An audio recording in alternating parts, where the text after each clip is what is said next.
이 전남 동북권과 서부권 연결하는 네트워크 현장, 이 순천으로 가보겠습니다. 조혜린 앵커, 일본 후쿠시마 원전 오염수 방류가 임박해지면서 남해안 어민들의 우려가 굉장히 커졌다고요. 네, 그렇습니다. 일본이 후쿠시마 오염수를 올 봄에서 여름 사이에 방류할 것으로 예상되면서 수산물 생산량이 가장 많은 전남 지역은 특히 피해가 우려됩니다.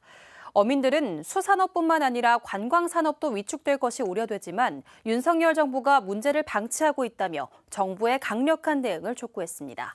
보도에 최혜진 기자입니다.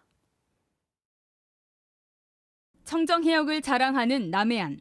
삼치와 새조개 등 제철마다 수산물이 풍부하고 양식업 면적도 전국의 66%를 차지합니다. 일본의 후쿠시마 원전 오염수 방류가 임박하면서 어민들의 불안감이 커지고 있습니다. 이를 규탄하기 위해 한자리에 모인 어민들, 삶의 터전이 위협받을 것이라며 오염수 투기 계획을 철회할 것을 촉구했습니다. 불안감 때문에 수산물 소비를 갖다가 많이 줄일 것 같아서 그래서 생산자들 입장에서는 이 고기를 잡거나 길러도 팔 수가 없지 않습니까? 어민들은 또 원전 오염수 영향에 대한 객관적인 검증이 부족하다며 일본 측이 모든 자료를 투명하게 공개할 것을 요구했습니다. 우리 정부의 강력한 대응도 촉구했습니다.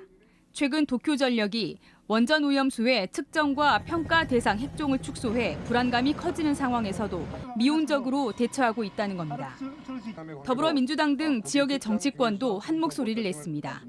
윤석열 정부가 일본에 대한 이른바 굴종 외교 기조 속에 원전 오염수 문제에 대해서도 무기력하게 대응하고 있다는 겁니다.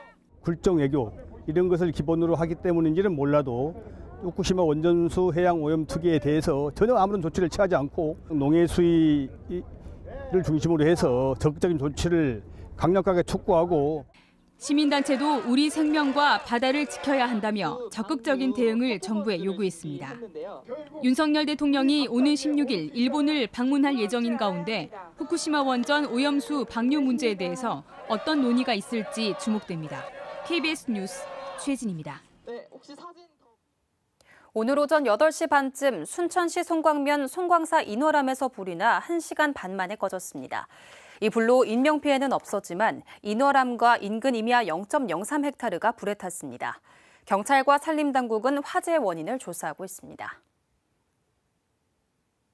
여수지역 사회연구소가 여수 진남로 옛 민주당사 공간에서 1960년 당시 독재 정권에 항거하다 희생된 고 김용호 열사에 대한 추모식을 열었습니다. 고 김용호 열사는 4.19 혁명의 도화선이 된 마산일거에 앞서 독재 정권을 규탄하는 방송을 내보내다 희생됐고 최근 역사적 기록을 통해 이 같은 사실이 발굴됐습니다. 지금까지 순천에서 전해드렸습니다.